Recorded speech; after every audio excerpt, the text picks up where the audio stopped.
Isolation, an epidemic of loneliness.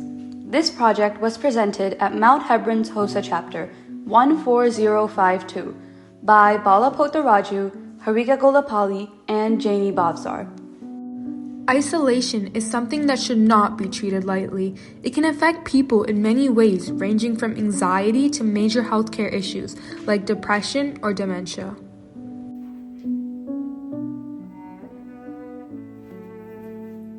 Anxiety.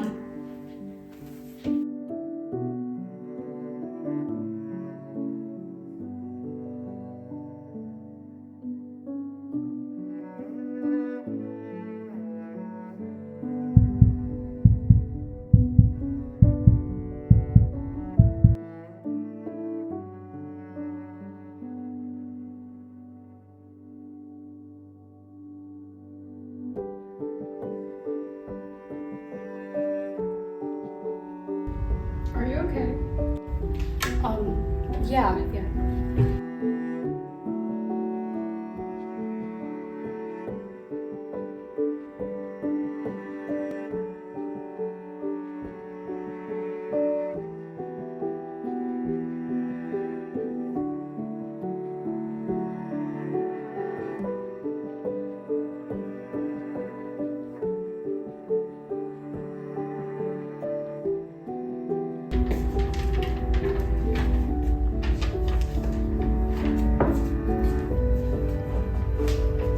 Students, please make sure you take your time and check your work.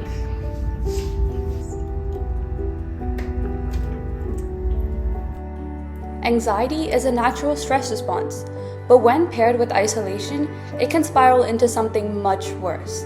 Studies show that chronic loneliness increases the risk of anxiety disorders. Without social interaction, the brain stays in a heightened state of alertness, triggering excessive worry and fear. Over time, isolation can make everyday situations, like taking a test or even talking to someone, feel overwhelming. The brain becomes wired to expect danger, making it harder to cope with stress. Social support is one of the strongest ways to reduce anxiety, yet loneliness takes that away, leaving individuals trapped in their own thoughts. Depression.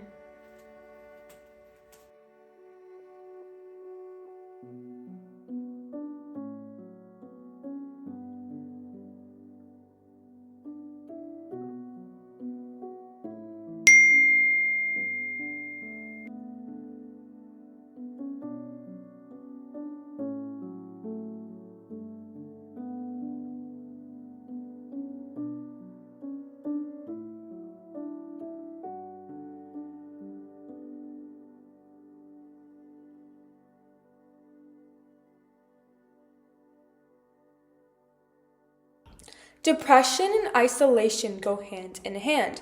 When someone experiences prolonged loneliness, their brain chemistry can change, reducing the production of serotonin and dopamine, chemicals responsible for happiness. This leads to a deep sense of sadness, lack of motivation, and emotional numbness.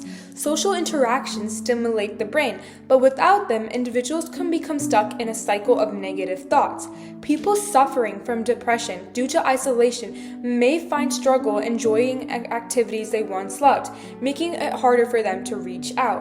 Research has shown that loneliness can increase the risk of depression up to 40%, proving that human connection isn't just beneficial, but it's necessary for the mental well-being.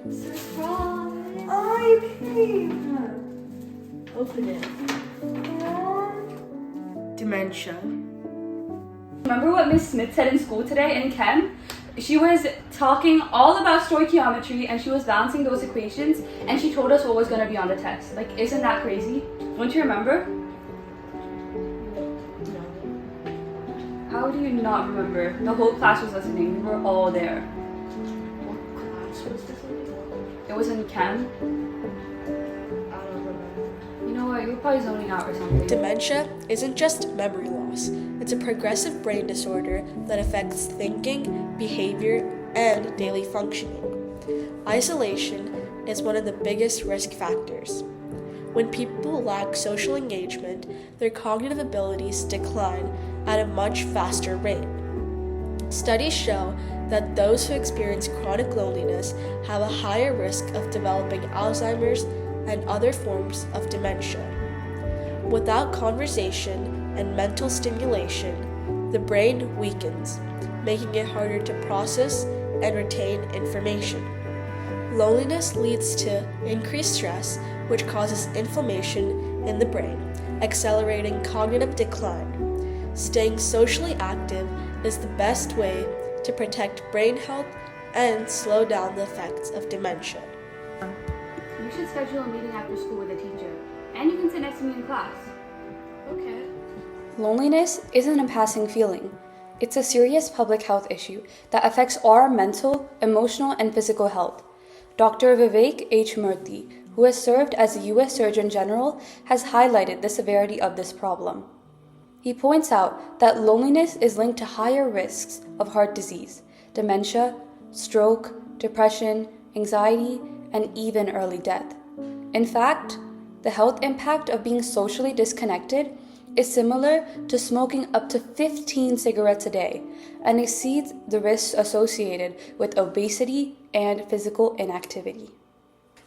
Dr. Murthy also notes about half of all adults in America feel lonely at any given time, showing how widespread this issue is. He further explains that loneliness is an epidemic comparable to tobacco use and obesity, serving as a root cause contributing to various societal issues, including violence, addiction, and extremism. This widespread sense of isolation not only harms individuals' health, but also weakens the bonds with communities, making it crucial to address loneliness as an important public health priority.